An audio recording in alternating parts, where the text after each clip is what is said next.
Exclamation, everybody, and welcome back to Cube Ramblings. For me, it is Saturday night, August the 30th, 2014, and for some reason I'm slurring a little bit. I only had a little bit of beer today, but it still seems to have affected me slightly. It is Labor Day weekend for those of us in the United States. So happy holiday to everybody. Nice little 3-day weekend for most of us. Not to diminish anything of the importance of the day for other purposes. But yep, it's kind of the way a lot of us look at it when we're doing our when you work day in and day out. So there has been this week. It's funny. There's weeks where I sort of struggle to find things to talk about, and then there's weeks like this week where, it feels like for those of us who really enjoy video games, and enjoy the culture and are a part of the culture and want this to be successful. This week, it feels like a small but vocal segment of that population lost its goddamn mind. I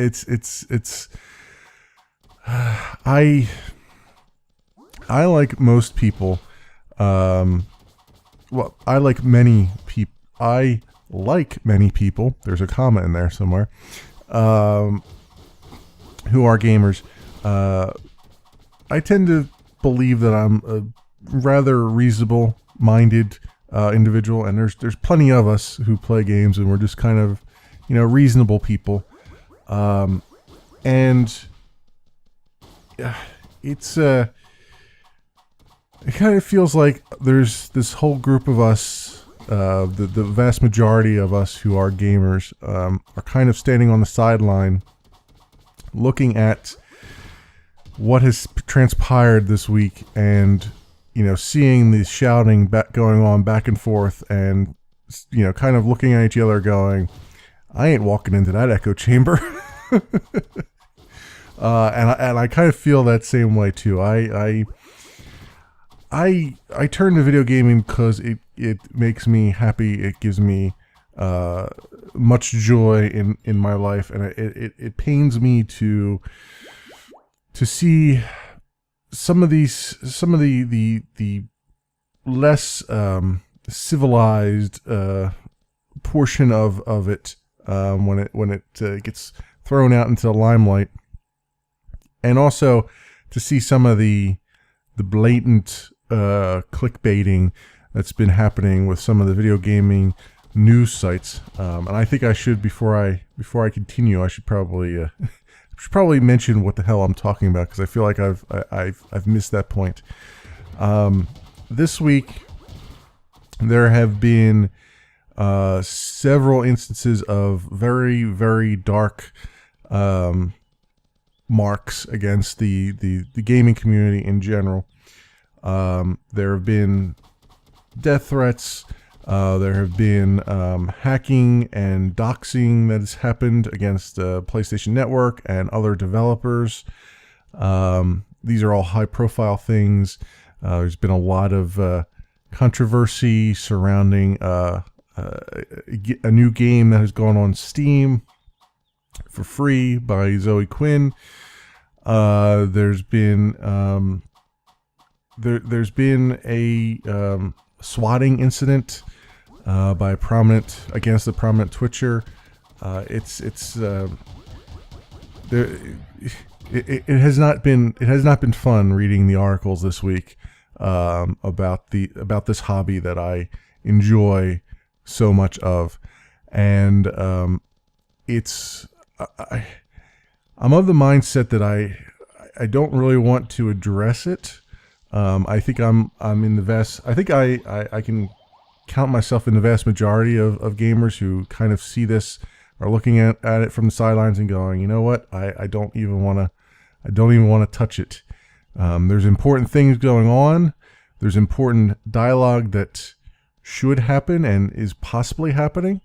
It's just that we can't hear or see any of it because of the shouting from the wings, as it will, the extreme sides of the debate, and not the various grays in the middle. You know what I mean? The various shades of gray in the middle, I should say. And I feel necessary to talk a little bit about it, but I am going to do my best tap dance routine through it, and hope that I don't injure myself or anyone else in the process, because at the end of the day, I never intend to make fun of anyone or laugh at anyone, merely to laugh at, or not laugh at people, merely laugh with people, because I have been the subject of much laughter in my life, directed at me and not with me. So it's never something that I want to get into, and I certainly don't want to get into any kind of controversial stuff, because I feel like at the end of the day, being the hobby that it is, I want this to be an enjoyable thing. But I also feel like I'd be doing a disservice, given that this podcast-like thing that I do here deals with the news and gaming every week. I feel like I would be remiss if I didn't at least touch upon some of the things that have happened, and try to give my hopefully relatively moderate perspective on the deal. At least to put yet another voice out there that says, look, hey, there's more than two sides to this, or as TB put it, there's more than two players in this game. So let me see if I can address some of these things first. First of all, number one, and this is the most important thing, it is never, ever, ever a good thing when death threats or other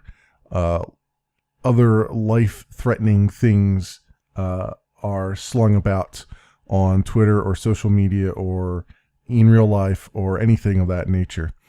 And it's very, very, very depressing to see the level at which certain individuals in the community have been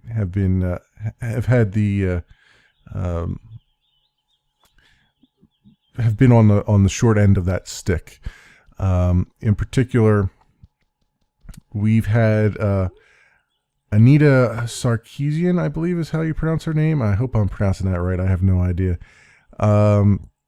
She has put out another video in her Kickstarted series that was women as background objects. I watched part one of it just before recording this. I have not gotten around to watching part two yet, mostly because I was having a little bit of difficulty just getting through part one. And by difficulty I mean there are some valid points she brings up, and there's a lot of I don't know what to call it, perspective foreshortening or shortened perspectives, I guess. Kind of a little bit of hand waving, I suppose, around some of the things that she brings up. Some of the points she brings up about women, how they're portrayed in video games, are very accurate.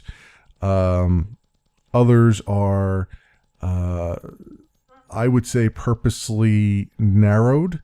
For instance, I'll just say for one instance I can think of right off the top of my head. She talks a lot about violence portrayed against female NPCs in a lot of these open world games like GTA and Red Dead Redemption and various other things, but forgets to mention that all those NPCs are treated exactly the same in the game. So all that violence that is begot against the female NPCs can also be similarly begotten against the male NPCs, and with the same rewards and everything else that come with that, in-game rewards, I mean, in air quotes. So there's a little bit of that sort of, I'm going to hand wave away some of these other things to try to make a point.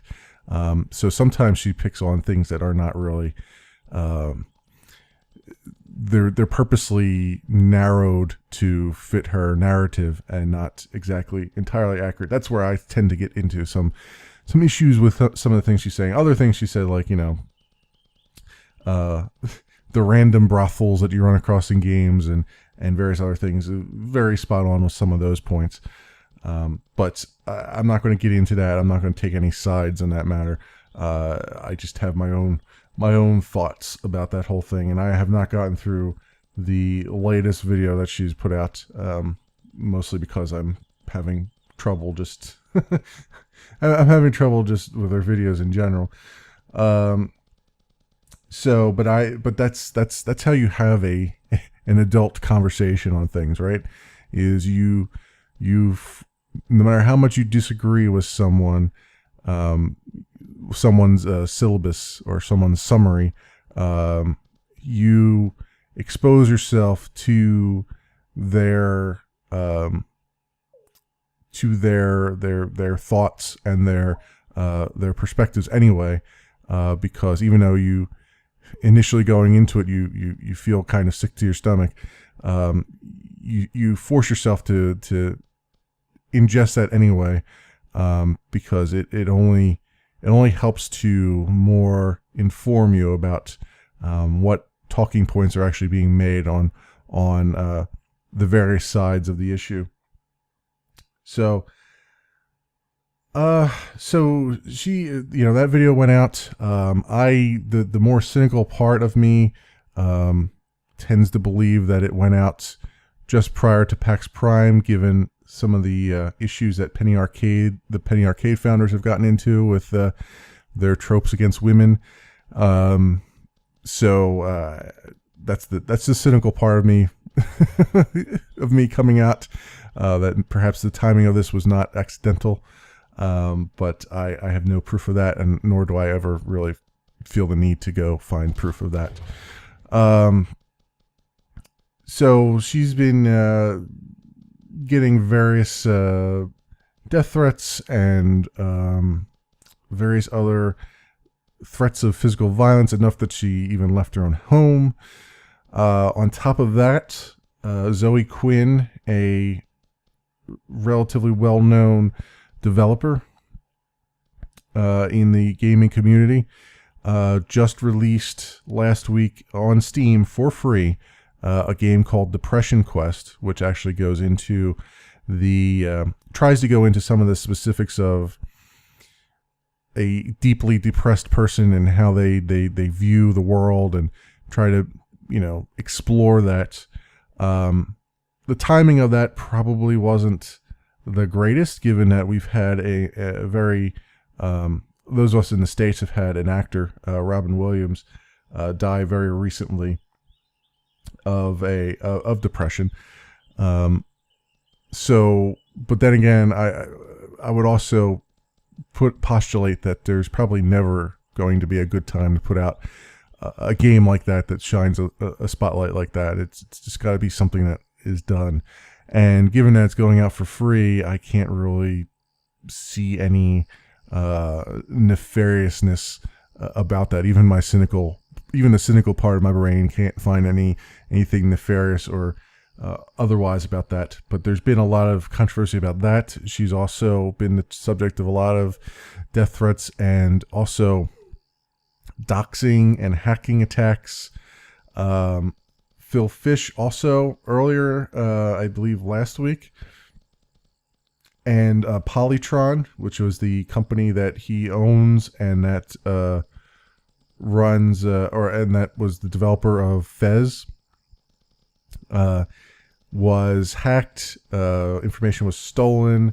The Twitter account, I believe, was hijacked. They were doxed. various other things. And for those of you who don't know what doxing means, it's basically the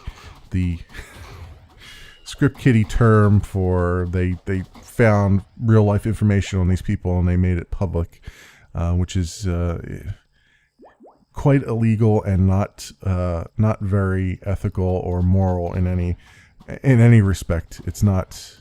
That is not the way to go about having a discussion about things.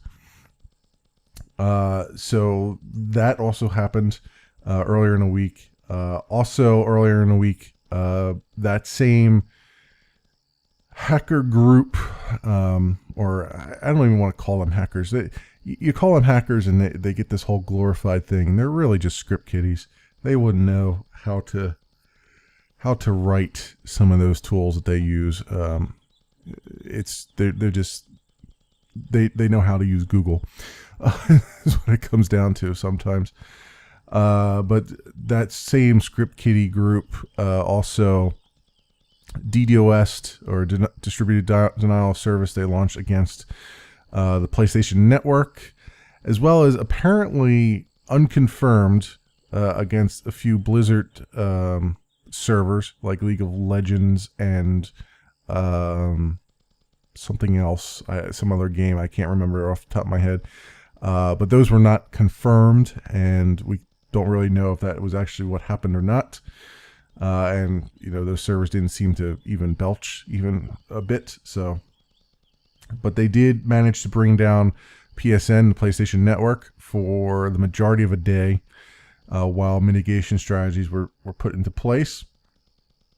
And they also, in the process of doing that, they took it one step further and actually made themselves hopefully a target for law enforcement now, a much larger target for law enforcement. And I'm hoping that pans out. They made a bomb threat. They found information on the Sony Online president's flight. Was it the president? Let me see. I have it here somewhere.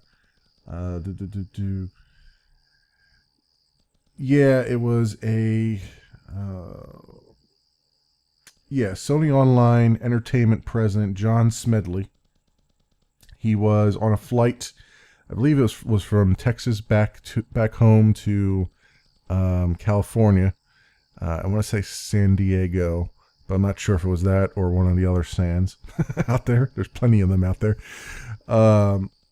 And the flight was diverted to, I believe, somewhere in Nevada towards the end of the flight because of bomb threats that this script kiddie group phoned in or tweeted in about it. So they basically diverted this entire flight, put every passenger on that flight in a potentially dangerous situation, and then hopefully by doing that they've made themselves a much larger target, because that is a federal offense right there. I mean, computer crimes tend to be a federal offense too, but they're not usually as prominent as bomb threats. So hopefully that will bring more eyes down upon them. But in addition to that, and I don't know if this is the same group that did this or not, but we had a very prominent Twitch streamer by the name of Jordan Mathewson, aka Kutra. He's part of some gaming group called The Creatures, which to be honest with you, I don't know any of these groups. I don't follow the competitive scene that much, but apparently is a very competitive group in Counter-Strike, and he was actually playing Counter-Strike at the time. And their group, The Creatures, has a place of business in Littleton, Colorado, so it's all registered and everything else. And he was playing from there and got swatted during a game. Someone made a false 911 call. They found all the information on them. Made a false 911 call to that location. The SWAT team was brought in.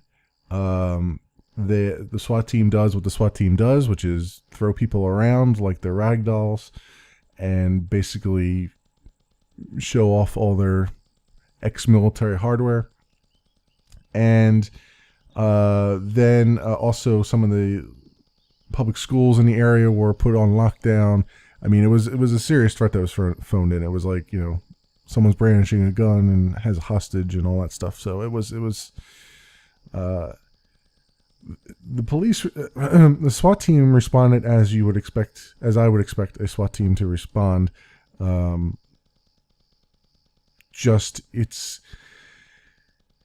It's a very, very, very, very, very dangerous situation to put any person in, any human being in, because you've got these adrenalized individuals coming into an unknown situation, fearing the worst, using shock and awe tactics pretty much, because that's what they're taught to do, and hopefully no one gets injured in the process. But that's not really their MO, right? I mean, the MO is to diffuse the situation, and thankfully no one did get injured in the process. But my fear is that one of these days, and I think the fear of any normal, well-adjusted individual, is that someone is going to end up getting severely hurt or dead through one of these incidents. And it's just not, it scares me a little bit. I mean, I do stuff on Twitch. I don't have anywhere near the following that these guys have, and I don't play those kinds of games either. I tend to not play the competitive games because they have a tendency to bring out some of the less mature crowd. But it's very scary. It's very, very scary. And hopefully this will hopefully, bring some light to this problem, which has been a problem off and on for a while. I mean, swatting is not something new. It's been around for a while. But hopefully it will shed more light on the problem. And I'm already seeing lots of threads out on Reddit, on our Let's Play and whatnot, our Twitch as well, telling people, look, you got to be really careful about your personal information. This is one of the reasons why I don't use my real name on my YouTube channel, why I insist upon not using my real name in any of my videos, or even the guys on the LCM server don't even know my real name. It's easier to protect it if they don't know it. It's not that I don't trust them with that information. It's more that I don't need to trust them with that information if they don't have it. You know what I mean? It's like a hey, I'll protect myself by also protecting you by not giving you information that is not really necessarily necessary for us to have good interactions. It's also why I hesitate to give away my actual location in the United States and various other things, because this stuff is scary. It's very, very scary. It's not to be taken lightly. It's not something that it's not something that should be glorified. It's not something that should ever happen. Same goes, doubly for the various other threats, death threats, and physical harm threats, and various other things that have been slung around by the community this week. It's been a rough time. There's a Polygon article that I'll link in the description as well, along with a bunch of these other articles explaining some of these other points a little bit more than what I'm going into. That I believe the title of it was it's an awful week to care about video games, and that is very much the case. It feels like that, just looking at some of the news that's been going on, some of these things that have been targeting video gaming in general. It certainly feels like an awful week. And the ball kicker of it all too is that we've got PAX Prime, which should be a very celebratory event going on right now as I speak, and we've had the lead up to it has been just a minefield of ridiculousness. And I've looked at a lot of the Polygon articles on this, and you'll notice in my description that I've linked mostly Polygon articles. There's a reason for that. It seems to me, and this is my other point that I made that I didn't really expand upon. It seems to me that through this whole thing, Polygon has been the most like a respectable media organization in covering this. They haven't been perfect by any stretch of imagination.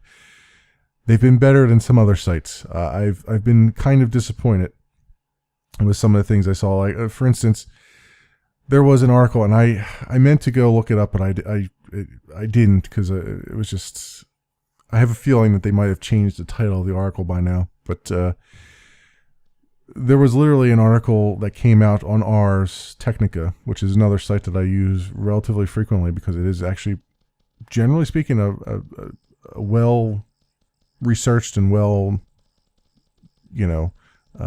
conducted site. But there was an article, and I believe the title was something like "The Death of Gamers," and it had to do with everything that's been going on this week and a little bit into the earlier last week. And it was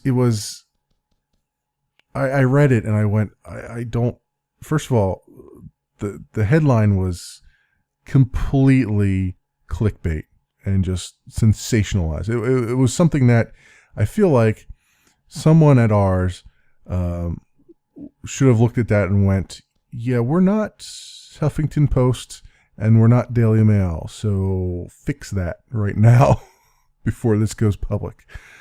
That did not happen. Furthermore, it was, I would have been okay with it. It was a roundup article. It was like, here's all the stuff that we've talked about this week about this issue, and we're not going to add any new substance to the case. We're just going to, put a bunch of links in here, and then, drive some more ad revenue for our site. And I would have had less. They often do that. They often have things like, here's what we've talked about this week on this topic or something like that. And I would have been okay if the title of it was like, hey, weekly roundup, here's everything we've talked about so far about this thing. Not the death of gamers. We need some more ad revenue. Please click this thing because I've just made something very sensational. And then I'm not going to add anything to that conversation. And it's just that really ticked me off. And I think I read Total Biscuit's very, very long write-up on this issue, and I think he even mentions it in there too. And I can't recall the actual title of the article, and I think he also didn't title it either. He couldn't remember it either because it was just so, it's like it triggers that thing in your mind where it's like, this is so sensational. I'm not even gonna commit it to my mind because it's just gonna cause a brain worm that will just eat me alive.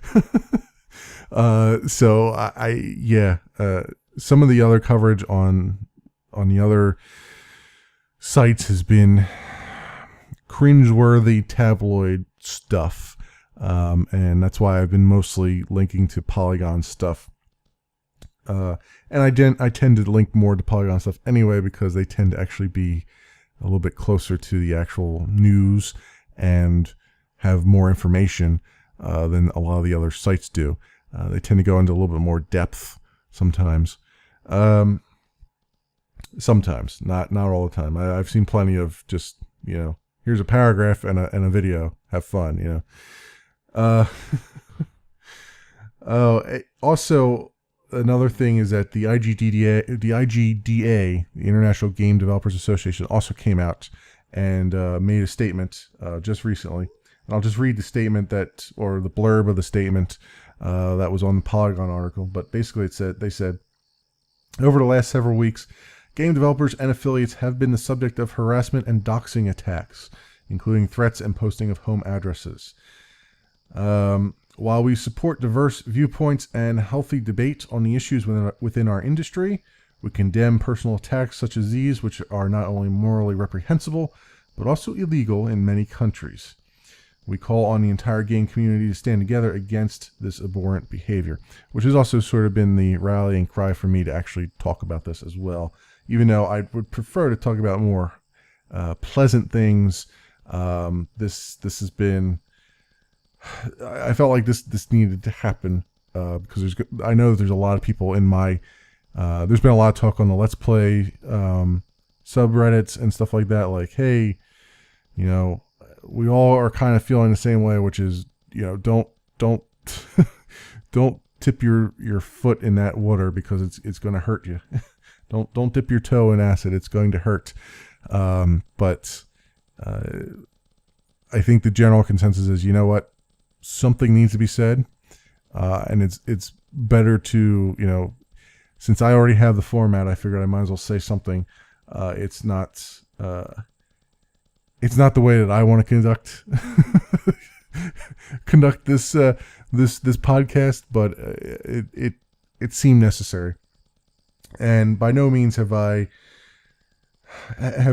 touched upon every little aspect of this. I was thinking in my head that I would. I'd have all these bullet points I'd go through. And then as I'm sitting here talking about it, I'm like, you know what? I'm just going to lay out some of the things that I think and then try not to get too deep into any of the controversy.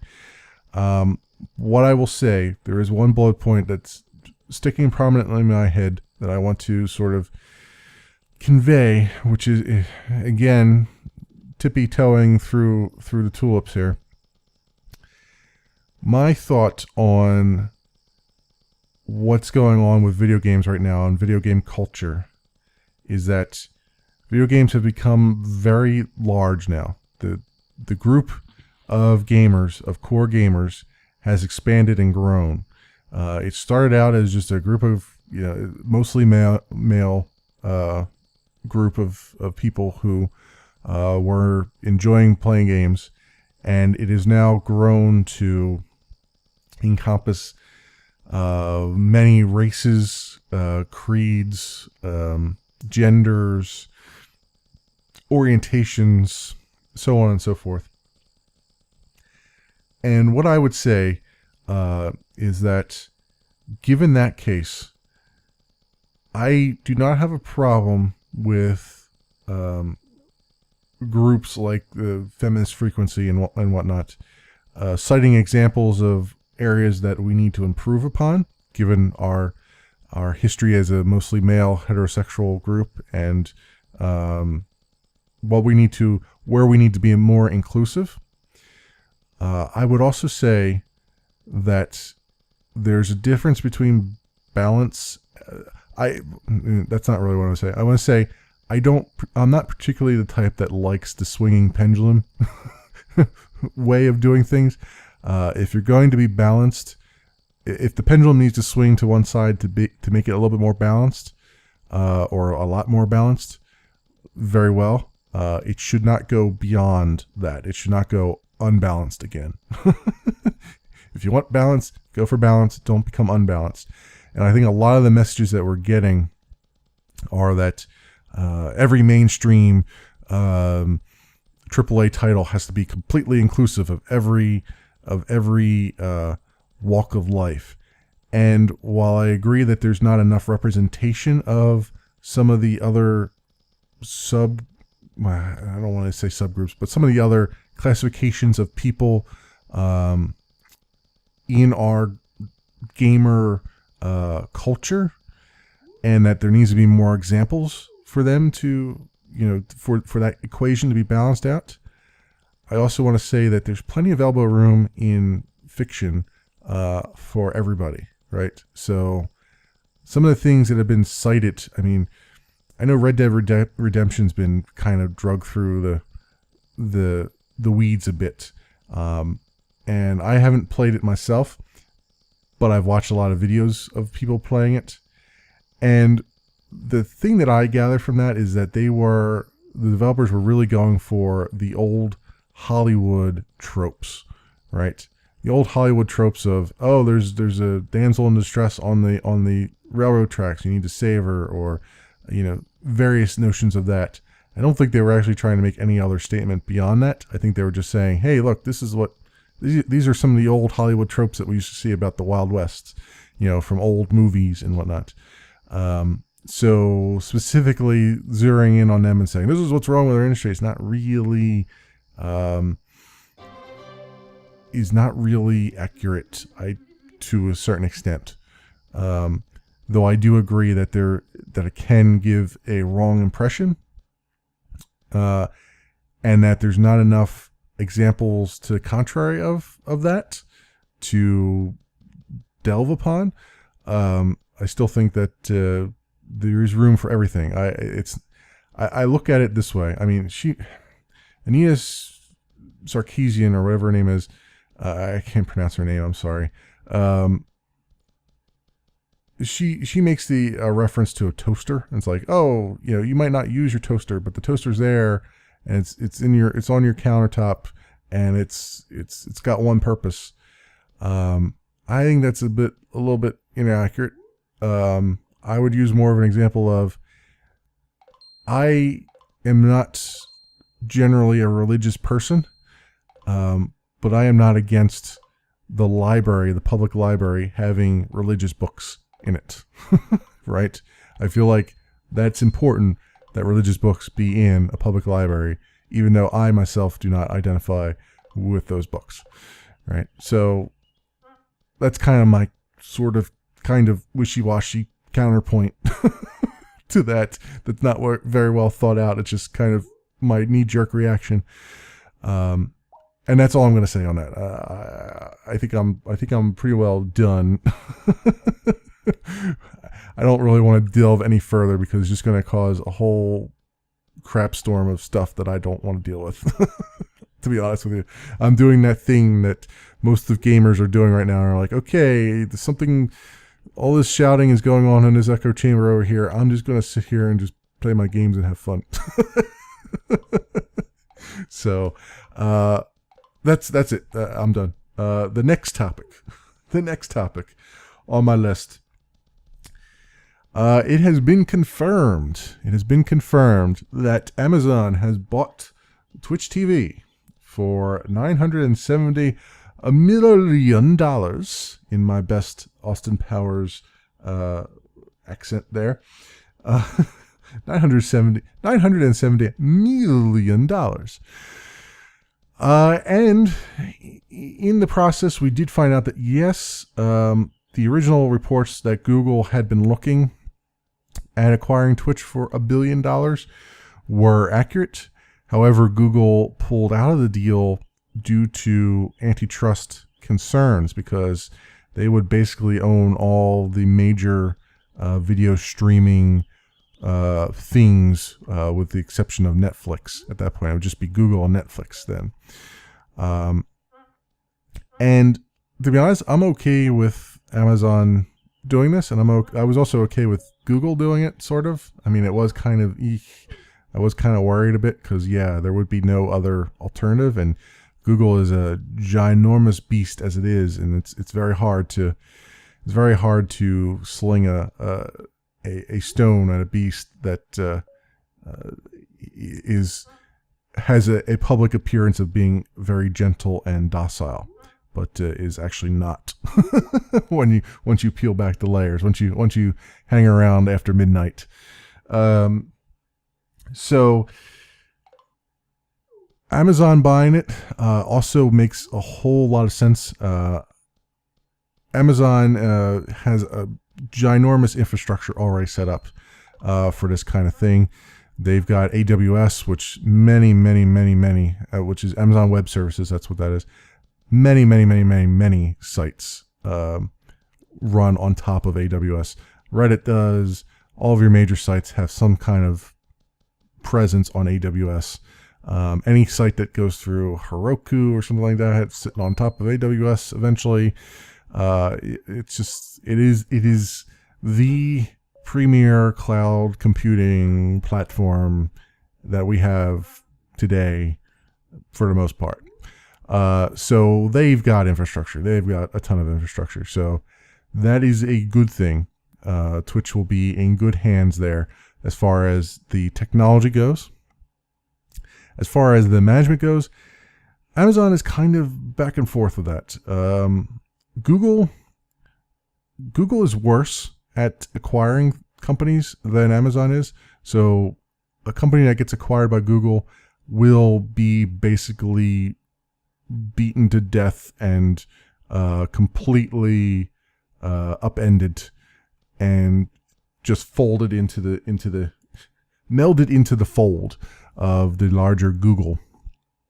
There'll be very little semblance of it left when Google got done with it, because Google suffers from what we in the industry like to call not invented here syndrome, which means that they will prefer to reinvent the wheel internally than use existing services externally, which can be a benefit and also a very, very large detriment, because they're not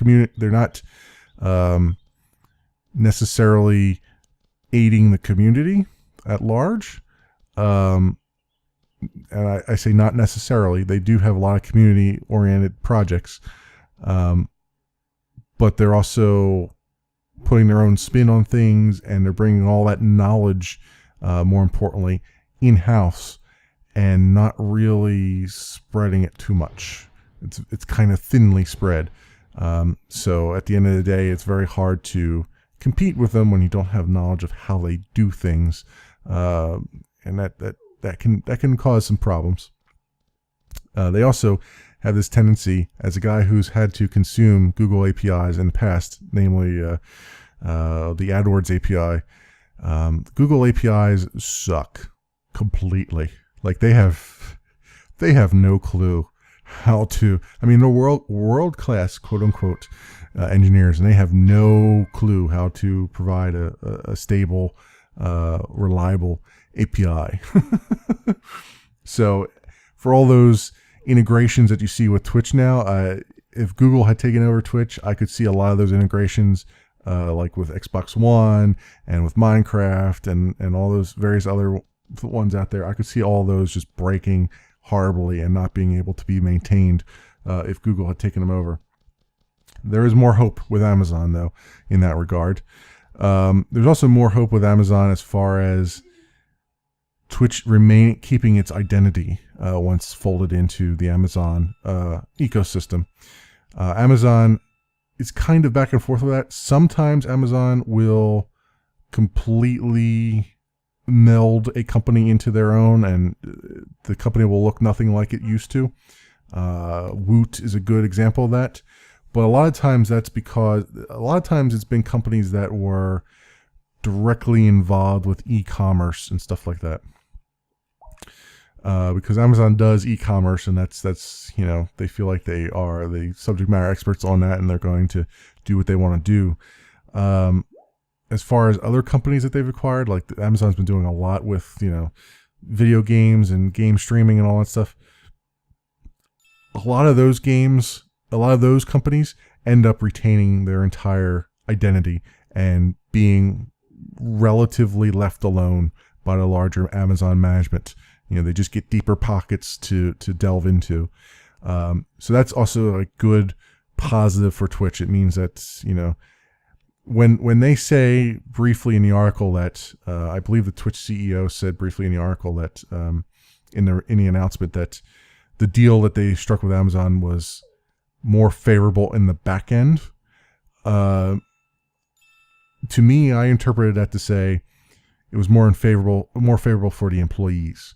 And I can see that actually being the case. I can see the employees probably will all have a job, and they'll probably be relatively independent, and it might be even very close to business as usual for them going forward. So only they'll have access to much larger resources than what they have now, and might be able to expand what they've been doing. So I think all in all, it sounds like a good thing. There's been a lot of joking left and right in the community about what does this mean for our Amazon Prime subscriptions? Do our Amazon Prime subscriptions work as Twitch Turbo things now? As far as I know, there's been no announcement on that, but it would not surprise me if Amazon came down and was like, you know what, if you have an Amazon Prime account, then you now get Twitch Turbo or various other things. That would not surprise me in the least if that became a thing. So I think it's positive. I think it's a good thing. I think only good things will come out of that. I think a lot of people are breathing a sigh of relief at the news. I will still be looking at other things like Hitbox. I have not done any actual streaming on Hitbox yet. I did like a test stream myself, and the quality was immediately noticeably better. I was getting HD quality that I don't get on Twitch at all. But for the short term, that sounds like a really cool thing, and I might do that from time to time, but I'll probably still stick with Twitch here and there. I also, with the, not to delve back on what I was talking about for the first half an hour of this thing, but there's a smaller community on Hitbox TV that is a little bit, to this point, a little bit more mature than some of the community you see on Twitch. So, because it hasn't hit mainstream yet. So I feel like it's a little bit safer. Slightly, if only slightly safer at times. So that was the two big, giant, freaking things that I had on my list, and I'm glad that I've actually got those out there. Because I don't want to deal with them again. I want to get back to the normal stuff that I talk about here. And speaking of some of the normal stuff that I talk about, I have been, if you follow me on Twitter, you'll see that I've been contributing to a few Kickstarters out there. There's 3 in particular that I've contributed to very recently. One of them is called, and this is back a while ago, Stash No Loot Left Behind. It's a turn-based multiplayer RPG where you can have your own base of operations. And it's an MMO style thing. So the multiplayer component of it is, and it looks like a top down. It's got like the cartoony graphics. It's almost got, it looks a little bit like World of Warcraft, graphic wise, but it's supposed to emphasize greatly loot and the acquisition of more and more loot. Ferengi would love it. And it's by a company that, unfortunately I didn't write the company name down, but the company that is launching this Kickstarter, they've already had 2 previous Kickstarters that were successful. And not only successful, but on time, which is almost unheard of. So I encountered this, and I looked at some of their history, and I was like, you know what? This sounds like this might be kind of cool. I don't know if it's something that would be, let's play worthy, but it's something that sounds pretty decent as like an occasional romp here and there. Certainly not going to be a graphical powerhouse by any stretch of the imagination, but that's okay. I don't have any problems with the pixel art or the cartoon graphics, generally speaking, unless they start to detract from the overall feel of the game. So that's going on. I did not write down how long they have left on their Kickstarter, but they had actually relaunched their Kickstarter. Their original Kickstarter was for, I think, $100,000, and they relaunched it for $50,000 because they're now participating in the Ouya, is that how you pronounce it? Ouya, Ouya console or Kickstarter matching majigger program, right now somebody is looking on Google for Kickstarter Match Your Majigger program and not finding the results. But the Ouya, the company that produces the Ouya gaming platform, has a program that developers can get into where if they do a timed exclusive on Ouya, on the Ouya platform, they can get their Kickstarter funds matched dollar for dollar. So they're betting on that happening. I think they've gotten into that program. They've been accepted into that program. So they were able to relaunch their Kickstarter for half the price that they needed before, given that Ouya is going to match it dollar for dollar. So you might want to take a look at that. It's out there. It's something to mull over and something to look at. There's a couple other Kickstarters here that I have been looking at. For instance, we've got Super World Karts, and this one caught my attention because it's basically the indie version of Mario Kart, and I have some fond memories of Mario Kart. I have some really rage-inducing memories of of Mario Kart, particularly running off the what was it, Ghost Road or whatever it was. That used to drive me freaking insane every time you'd fall off that damn thing. Ghost, I think it was the Ghost House Road or Ghost Road or whatever. It was all wooden, and it was like one of the ghost houses in Super Mario World. So it's this one, Super World Karts, has very much the same look and feel as the Super Nintendo era Mario Kart game, except instead of using licensed Nintendo characters, which it can't use, is using indie characters. So a lot of indie games are starting to participate in it, where you can play as various racers from the indie games out there. I didn't write down the list of them, but they have quite an extensive list of characters right now that you can play as. So I looked at it, I was like, you know what?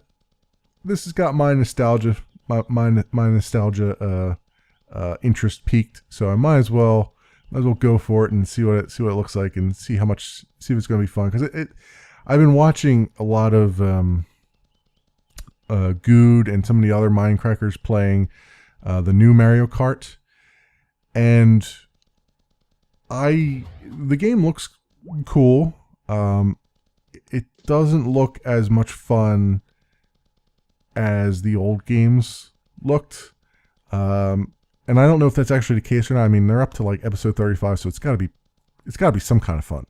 It's got to be some kind of fun, unless they're just doing it for the views at this point. But I can see there being some kind of fun in there, but it doesn't feel, just looking at it, gives me that kind of weird notion, like, I don't know if this is actually fun or not.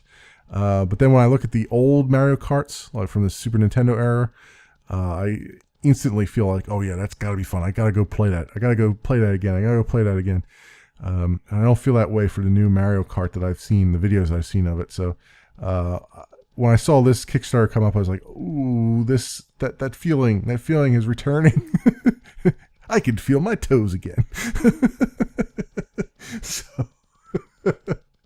So Super World Karts, I'll leave a link to their Kickstarter in the description. You might want to take a look at them and see if it equally gives you the tingles.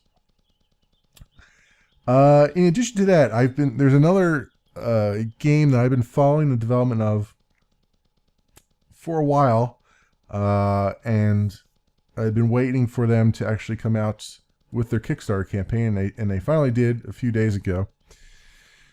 The game is called Eminence, Xander's Tales, and it's an atypical game for me. It's a collectible card game, or what do they call them? TCGs, trading card games for the computer. And it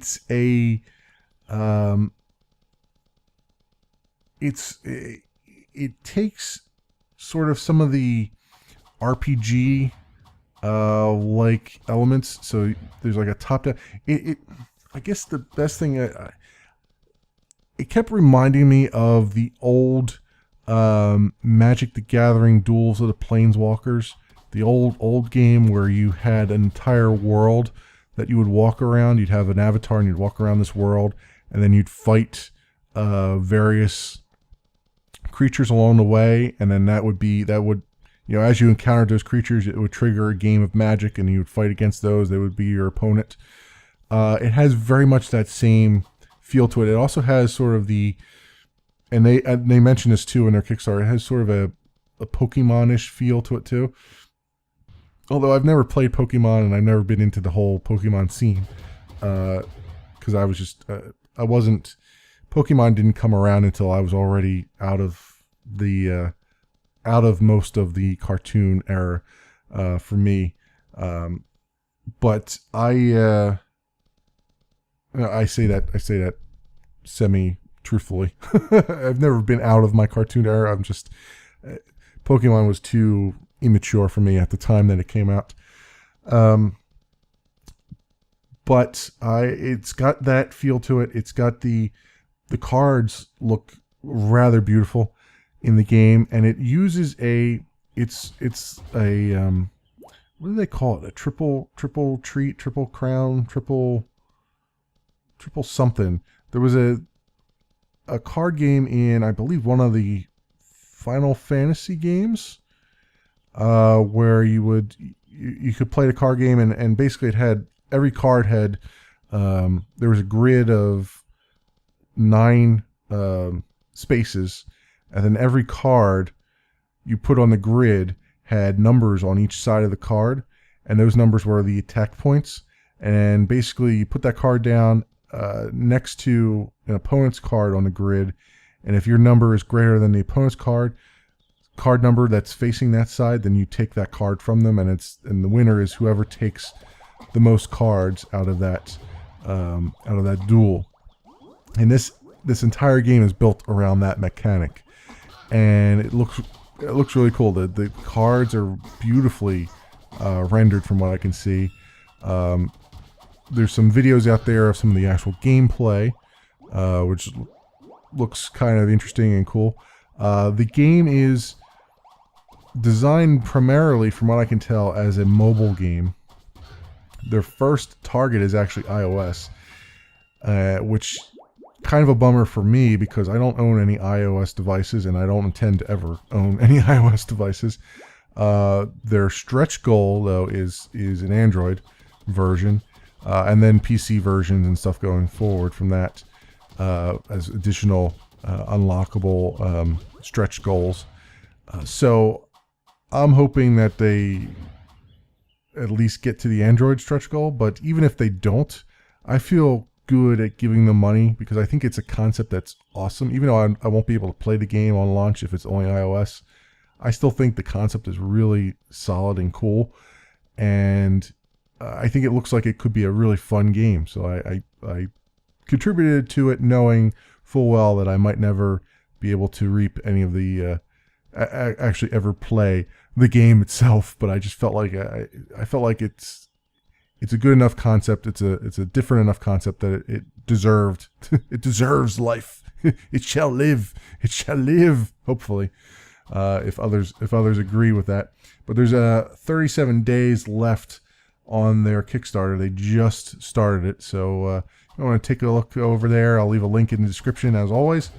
Go over, take a look at it, and see if it's your cup of tea, or not. It's a card game, so it's not like it's not everybody's preference. I don't usually get into card games that much. I mean, despite the fact that I've had several card games I play, like I've played a little bit of Magic the Gathering, although it's been a while since I've played it. I played a little bit of Star Realms on the channel here, and I still have it on my mobile device. I have to play some more of it. So I'm not big into the card games, but I do play them from time to time, and it's as long as they're casual enough, I can deal with them. Magic, in some cases, is a little too non-casual for me. Like I don't like how I get to almost to the end, and then suddenly I'm outmatching my opponent by 20 hit points, and suddenly I lose at the very end, and it gets a little bit ponderous after a while because I'm not that into the card game enough to know all the different mechanics and everything I'm supposed to do and all that stuff. Hearthstone sort of gives me that feel too a little bit. Like I feel like I could probably play Hearthstone a little bit, but never be good at it because I don't have the desire to play it more than just as a casual, a casual romp from time to time. So those are a couple things on my list here. I have things to talk about, and let's see what else I've got tons of things on the list here. There's a game. I've had this on my list for a while, and I might as well talk about it because it's another one of those games that seems like it's a really cool concept, and I want to potentially get into it, but I need to see more before I do it. It's called LA Cops. If you're familiar with the sort of top-down isometricness of, say, Hotline Miami, it's kind of the same thing as that, visual-wise, but not so hyper. Like the graphics are normal; they're not like acid trip graphics. The mechanics, I guess, are very similar from what I saw. Maybe not the visuals, but the mechanics are. And it's a top-down. It's a game by a company called LA Cops Limited. So it's obviously they're indie devs that have just this is their first game from what I can tell. They're on. They were already Steam greenlit. They're on Steam right now as Steam Early Access. And I believe they're like $11, $12. I don't remember offhand. And I was looking at the video for it. What they have so far is very, very early. It's you can play, I believe, like a half an hour of the game. It's I think you get like the first mission, and you only get 2 of the cops to play with. But it's essentially presents itself like a 70s cop show where you run in, guns blazing, taking out enemies and all that stuff, doing what you would expect to see in like a Hollywood production from that time. And it looks pretty cool, but it's one of those things where I haven't purchased the early access yet because I kind of want to see a little bit more of it before I do it, because I'm not quite sure. It seems like a game that would only have about, based on how many characters they have in it, it seems like it would be a game that you would only get maybe a few hours out of before you were done with it, maybe 2 to 4 hours. So I don't know if that's the case or not, but that's kind of my initial thought on it. Like, it's going to be something that's interesting for about 3 or 4 hours, and then not so much. And I don't know. What they have out there right now doesn't really show off too much of the mechanics. It shows off the physics, like you can shoot through glass and it'll shatter all over the place and things of that nature, but it doesn't really show off what would be the elevator pitch or the hook that would reel in your enjoyment and reel in the gamers and stuff like that. So yet another thing to kind of, I'll leave a link to their store page on Steam, but it's another thing to just keep, maybe you'll put it on like a wish list and see how it turns out once it has gotten cooked a little bit longer. Oh, cool. We are approaching the end of this episode. This has been a relatively long episode. I kind of figured it would be. Given the topics at hand. I hope that I have not extremely alienated anybody in anything that I said. That was never my intention. It was more just to sort of report the things that have happened and kind of what I sort of look at it as, but not get into too much depth because I have not fully fleshed out my own thoughts on it, and probably won't for a very long time, because I have more questions than I do answers, as tends to be the case. But next time we're going to take on this little castle in front of me, and then we'll I'm also at level 125, which is awesome, and we'll continue to be awesome and wonderful at the same time. So thank you very much for watching, everybody, and I will see you next Sunday.